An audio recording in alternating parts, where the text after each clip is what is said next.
Eu preciso te contar uma coisa que vai mudar completamente como você tá enxergando Vingadores Doutor Destino. Porque o que a gente viu lá no trailer da CinemaCon, por mais impressionante que tenha sido, aquilo é só superfície. O que tá vazando sobre o plot real desse filme é outro nível. E quando você juntar tudo isso peça por peça, você vai entender o porquê esse filme tem potencial de ser o maior evento cinematográfico desde Ultimato, ou dependendo de como os irmãos russos executarem, um colapso épico de proporções multiversais. Se prepare então agora porque a gente vai ver tudo de mais recente que saiu sobre Vingadores Doomsday. Então, vamos nessa!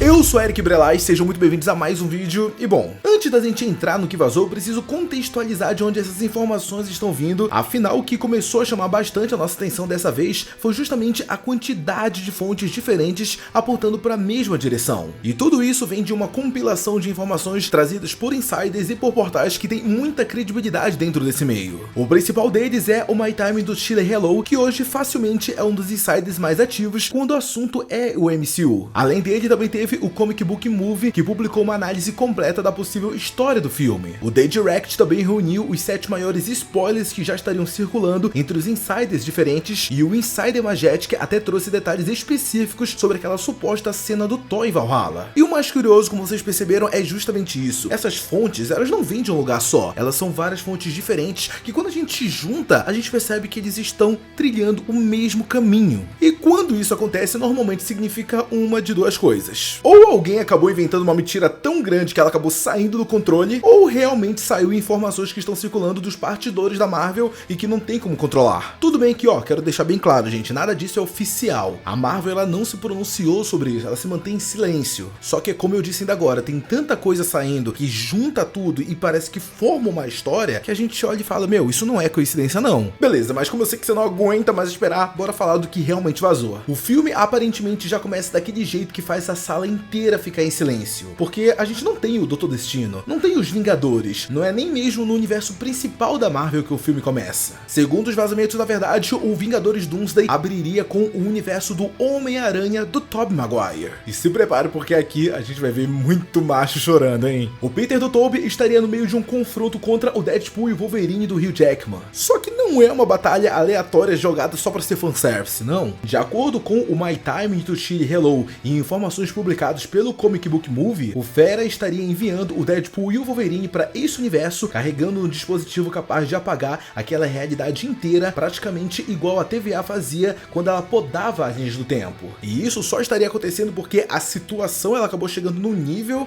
que não tem mais como voltar atrás. Dois universos estariam prestes a se colidir em uma incursão. E a verdade mais cruel de todas é essa, gente. Ou você destrói um outro universo para que aí o seu sobreviva, ou os dois universos vão jogar no Vasco. Então, não tem como, gente, não tem saída boa nisso. Tá, mas o pior não é nem isso, a parte mais absurda ela vem agora. O Wolverine, ele acaba ativando esse dispositivo, só que ele fica pra trás. Segundo os rumores, ele morre com o Homem-Aranha do Tobey Maguire no começo do filme, enquanto o Deadpool consegue escapar.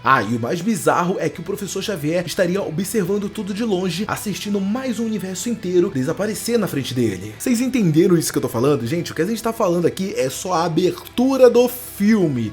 Meu, olha só o nível disso. Tipo assim, tu senta na sala do cinema esperando, vamos ver um filmezinho e tal, beleza, filme da Marvel, legal, e aí pronto, bum, eles já matam os dois personagens que marcaram a nossa infância de um jeito absurdo, e tipo, cara, what the fuck, o que tá acontecendo? Tá muito claro que a Marvel quer trazer um impacto visual muito grande pra gente, e lógico, uma cena desse jeito, matando o Homem-Aranha do Tobey e o Hugh Jackman como Wolverine, meu, muda muito o tom da parada. Isso acaba deixando muito claro que, tipo, ninguém tá protegido. Não é aquele esquema de Ultimato onde no final sempre existe um jeito de resolver tudo. Aqui as incursões elas seriam tratadas realmente por algo totalmente inevitável. Não tem jeito de fugir daquilo. Depois disso, o filme voltaria para uma cena muito familiar, que seria o funeral de Tony Stark. E logo em seguida a gente acompanha o Steve Rogers voltando para o passado para viver a vida dele com a Peggy Carter. Só que aí a gente tem um novo detalhe sendo adicionado que muda completamente a história. O Steve Rogers e a Peggy tiveram um filho chamado Jim Rogers. E é a partir daqui que a gente tem o Loki entrando na trama. Segundo os insiders, o Loki variante, aquele que fugiu com o Tesseract em Ultimato e acabou sendo levado pela TVA, iria atrás do Steve nesse passado. Só que ele não iria atrás dele pra conversar. Ele apareceria lá porque aquela linha do tempo virou um problema. A TVA estaria planejando apagar aquela realidade inteira porque o Steve nunca deveria ter permanecido ali. A simples presença dele vivendo naquela vida alternativa teria criado uma anomalia capaz de gerar outra incursão. Então Loki aparece e oferece uma solução. Ele diz que consegue levar o Steve, a Peggy e o Jim para outro universo onde eles poderiam existir sem causar dano pro multiverso. E esse universo seria justamente o universo do Quarteto Fantástico, o universo onde o Victor Von Doom existe, a Terra 828. Antes de ir embora, o Loki deixa uma forma do Steve entrar em contato com ele caso ele precisasse. E aí acontece algo que acaba mudando tudo. O Steve, ele acaba vivendo 10 anos dentro daquele universo. 10 anos completamente afastado do MCU principal, construindo uma família e vivendo a vida que ele sempre quis ter. E é exatamente essa decisão que aparentemente vai desencadear toda a tragédia do filme, porque é aqui que a gente finalmente vai ter o Doutor Destino entrando em ação. Segundo o vazamento, a continuação da cena pós-crédito de Quarteto Fantástico Primeiros Passos mostraria o Victor descobrindo que o universo deles está prestes a entrar em colapso por causa das incursões. E durante essa investigação, eles descobrem que existe alguém naquele universo que não deveria estar ali,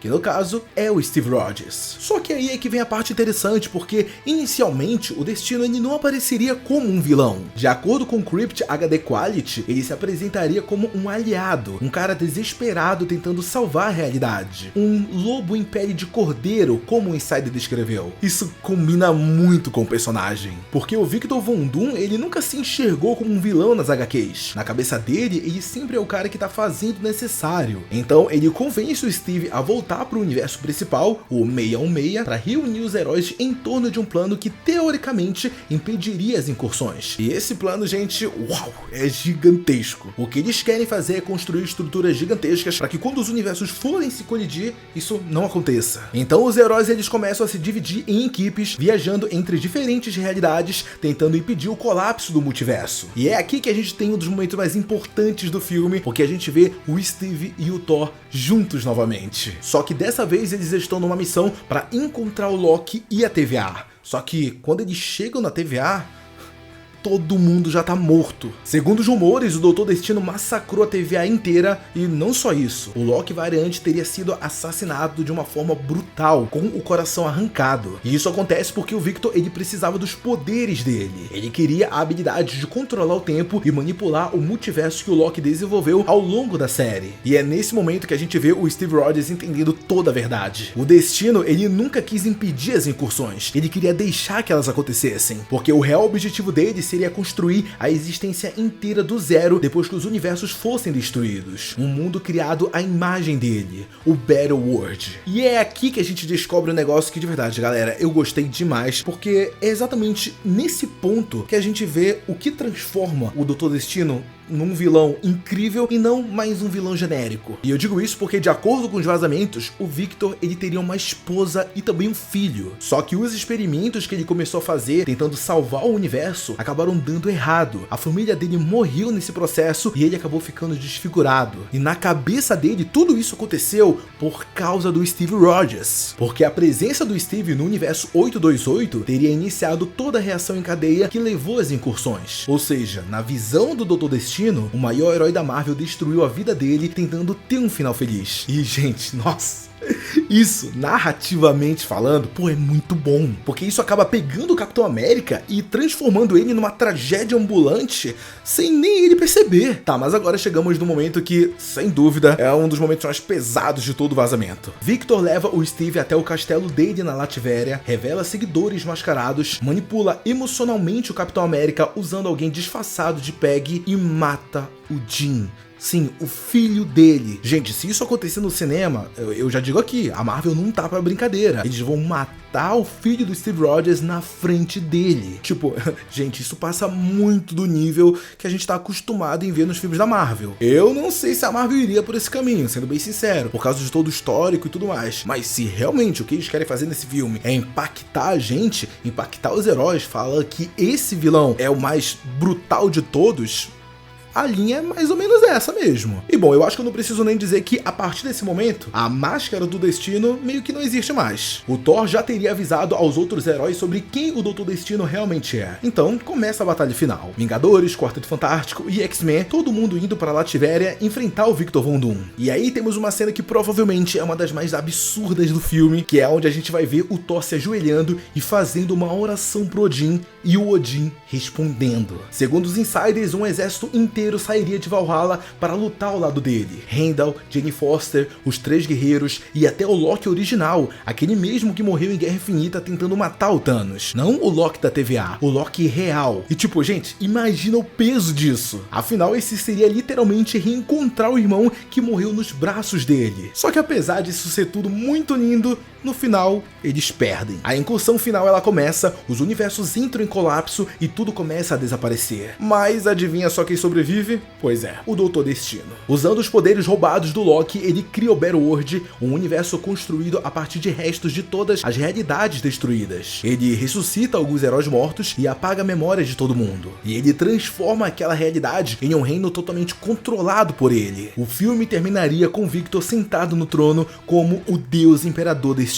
E ó, gente, sinceramente, por mais que, pô, a gente veja, né, o vilão crescendo ao longo do tempo, eu gosto muito dessa pegada, porque eu olho pelo menos pra esses vazamentos e vejo, gente, o que a gente tá vendo aqui não é um vilão vazio, não é um vilão que não tem sentimentos, que não tem propósito, entendeu? Eu acho que isso é muito importante nos vilões e que muitas vezes a Marvel vacilou nisso, entendeu? Na cabeça do Victor, ele é um homem destruído tentando reconstruir aquilo que ele perdeu, e o alvo do ódio dele acaba sendo justamente o símbolo máximo da esperança do MCU, que no caso é o Steve Rogers. O cara que tentou viver uma vida feliz, de boa, cara, ele foi o responsável por quebrar todo o multiverso. Isso é bem poético, não acham? Agora, claro, muita coisa que eu falei aqui, gente, pode acabar mudando. Muitos insiders acabaram revelando que parte desses detalhes de cena podem ser de roteiros passados, e a gente sabe que a Marvel ela costuma mudar muita coisa, até mesmo meses antes do filme acabar saindo. Mas é claro que eu preciso saber a opinião de vocês sobre isso que a gente conversou. E aí, você acha que a Marvel teria coragem de matar o filho do Steve Rogers na frente dele? Ou vocês acham que a Marvel já estaria passando demais do ponto se fizesse isso? E outra, será que o filme realmente termina com a criação do Battleworld, ou a gente veria a criação desse mundo idealizado pelo Doutor Destino só em Guerras Secretas? Deixa todas as suas opiniões aqui embaixo que eu quero muito saber.